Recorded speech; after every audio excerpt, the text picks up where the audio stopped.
Hey, it's Tony Bruschi, and this is our week in review over the weekend, taking a look back at some of the most compelling conversations and stories that we've covered for you of the last week. Brand new episodes back Monday morning, bright and early, 5 a.m. here on the podcast. Murder in the morning from the Hidden Killers podcast. 55 after the hour. Here's the latest from Menudo on Hits 107. That's kind of, what it used to be like. But we're talking about Menudo today, of all things. I mean, when you think of the Menendez brothers, you don't necessarily think of Menudo. But if you connect the dots a little bit, which retrospectively, 30 years later, I'm amazed this hasn't been done until now. But, yeah, there's some very dark things that connect Menudo, the 1970s and 80s Puerto Rican boy band, to the Menendez brothers. That connection? Their father, Jose Menendez. You may not know this, but Jose Menendez was the head of RCA Records at the time, the same record label that put out Menudo's music. He was obsessed with them. Now, when you're the head of a record label, of course, you support your artists and you go to shows and you promote, you do this. Something you don't do, or you shouldn't do anyway, is molest the band and rape the band members. That's usually a big no-no. Unfortunately, the music industry is filled with pedophiles and horrible human beings, and that was common practice. And you know what? It still is today, kids, which is very sickening. But the connection here could possibly exonerate or give a new trial to the Menendez brothers, Lyle and Eric, who've been in prison since 1996. This is a shocking one. The allegations have been coming out for years against the former founder of Menudo for sexual abuse and rape and things of that nature. But just recently, are we now hearing about the allegations against Jose Menendez, the father of the two boys, who the boys said were sexually abusing them as well? Thoughts? Oh, I have so many thoughts. First of all, I need to confess I'm a member of Gen X, and I was so hot for Robbie Rosa. He doesn't even go by Robbie Rosa anymore. I think it's like Draco or however you'd pronounce it. So he's kind of changed his name. I was going to marry him. I mean, I had posters on the wall of Robbie Rosa. I was smitten. Oh my goodness. So the fact that Menudo is now in the news again just brought me back to like an 80s weekend for me, because I didn't know that they were connected to this story at all. I had no idea. And I know is it on Netflix? There's some series going on right now. It's on Peacock. On Peacock. There is a series, a 3-episode series that connects Menudo to Menendez. And it's a very clear connection. The boys actually hung out with Lyle and Eric in their home quite a bit back in the 80s. And they were kind of friends, but the dad was the one who always wanted to have them over, always wanted to be hanging out with them. And it was even noted from some people that were around him at the time, like, he's got a weird kind of unhealthy obsession here with these, prepubescent and pubescent boys with their shirts off. And it's not good. Turns out there was a reason for it. He was allegedly molesting some of them. And now it takes back the whole Menendez brothers story a little bit. Are we hoping for a retrial? Is that what the ultimate goal is here? I don't know exactly. I mean, the goal is to free the Menendez brothers. As far as how that goes down, we don't know the direct path for that yet. But we have an attorney on our show regularly who actually represents them, and we're going to talk more with her soon about this case once more can be revealed. But it is that's the ultimate goal, because the prosecution originally in this case continued to not recognize and refute the claims that the Menendez brothers were abused by their parents prior to the murders. There's tons of evidence showing that, yes, these people abused their children, sexually abused their children in absolutely horrific ways. There was even a room in their house that was like the massage room, and only Jose could go to that room. And that's a problem. And then whoever he brought into that room with him. And guess what he did in that room with one of his sons? It was torture. I mean, it was absolutely horrible. So once you're exposed to that for a majority of your upbringing and being sexually abused by your family members directly, it's fairly understandable that at some point you may find a shotgun and blow their heads off. I obviously don't condone murder, but I would challenge most people to, if they would have gone through that, to not have done something like that if the weapon was available to you after all that abuse. Well, and again, it speaks to a survivor mentality of how do I get through this situation, through this.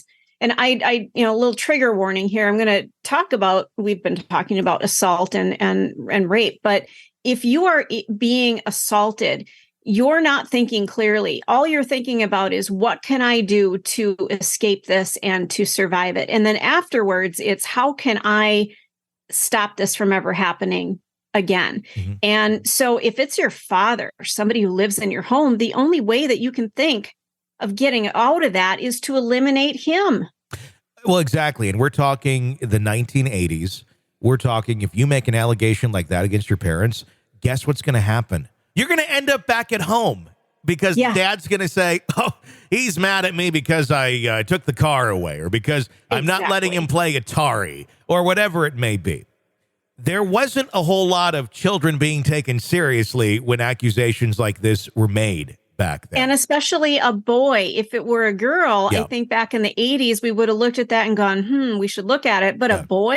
And a boy no. Couldn't possibly that the father is a gay pedophile. No, not at all. No, never mind that he likes hanging out with his shirtless Puerto Rican boys all the time that are barely through puberty, but that's totally normal. If this were really happening, there really wasn't anybody for these kids to go to that would actually look at them and say, we need to look into this. No, it would just be you're a boy, you're male. You should be able to fight it off. There's so many different things that we pin on male victims of sexual assault that's so unfair. We don't understand what's going on. And this is a complete power trip. This is your father. Your father can get away with anything. Yeah. Well, exactly. So it's just awful. And my heart goes out to them. If this is really what was going on behind the scenes, nobody believed them. Trust me, nobody believed them. They're male. They're in an affluent family. They've got all these connections. There's no way this is going on. These are just spoiled brats. Well, exactly. Another allegation going on against Edgardo Diaz, who was the founder of Menudo, for his sexual assaults of members of the group as well. This being now investigated by the LAPD.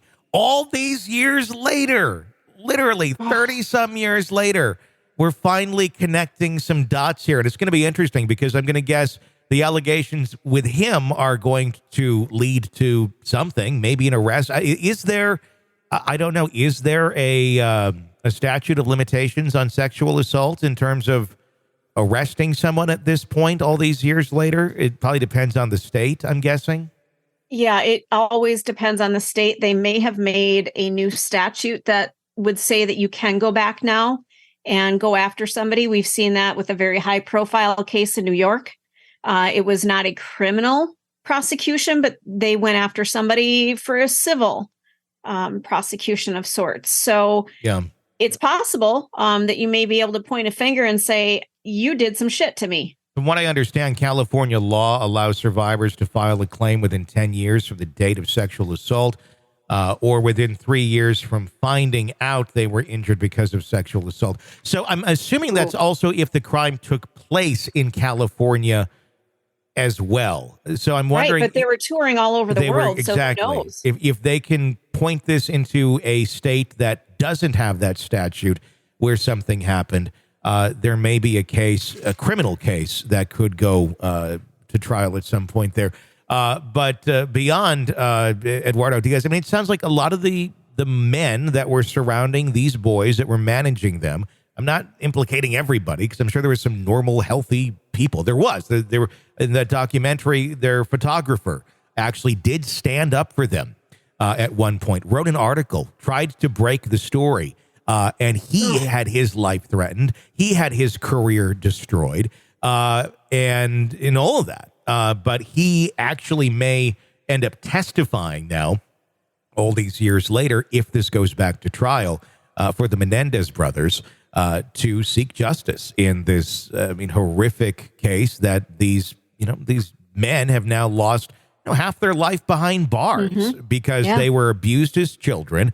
They took action to stop it, and then they were punished, which is, it's sick. Today in society, if you look at this as to the way things work today, I couldn't imagine this having the outcome that it had in 1996 when the verdict came in.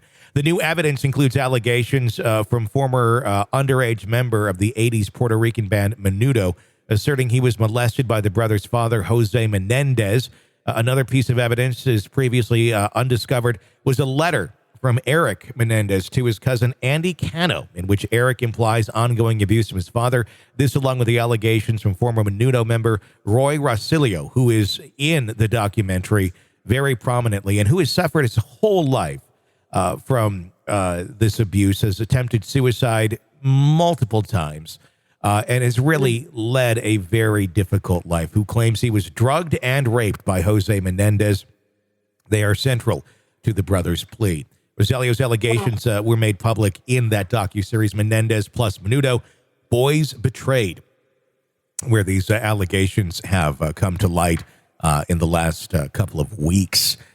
They argue that the jurors known about the letter and Rosilio's allegations, the prosecutor would not have been able to argue that the abuse never happened, which is what was argued in the 1996 trial. The second trial, because remember the first one was overturned. I don't remember that one at all. There were two Menendez brothers trials. The televised one was the convictions were not overturned. The brothers' legal team is demanding that the convictions be overturned. What I meant to say is that in the first trial, you had a hung jury, basically, and then we had to have a second trial. The second one was not televised, though. But the second one is in 1996. 93 was the original. 96 was the second. The second one is where they found them guilty and of first-degree murder and no chance of parole. But how do you get a new trial? New evidence coming to light. And this certainly looks like very damning evidence against Jose Menendez. Just a tragic story. I'm looking at pictures of Eric and Lyle right now. Lyle is 55. Eric is 52. The last time we really saw them, they were in their late teens, weren't they? Late teens, early 20s. We've seen them on and off in new court appearances. They've tried many appeals in the last 30 years, none of which have been successful. But this is probably their best chance right here of seeing what could come to light out of this new evidence and these allegations. The Roy, who's a member of Menudo, never connected the dots, he says, in the documentary. He never realized that, him coming out and speaking about this would have an impact on the Menendez brothers. It just didn't occur to him, and that's understandable. If you're not aware of the family dynamics and everything, you really, right. But this in itself we could see the Menendez brothers back in the news again. It'd be like going back to 1996 in the headlines. But I very much think we're going to see this as headline crime stories in the coming weeks, months, possibly years. So just an amazing story. If you'd talked to me Monday morning of this week and said, what do you think the stories will be in today's news cycle? This never would have occurred to me. Nope, not at all. Menendez brothers are back in the news. So is Menudo. And hopefully this time, justice will prevail. Murder in the morning. We will keep you up to date on this case and follow it for you, giving you breaking updates as they happen. I'm Tony Bruschi. Keep it right here. From the hit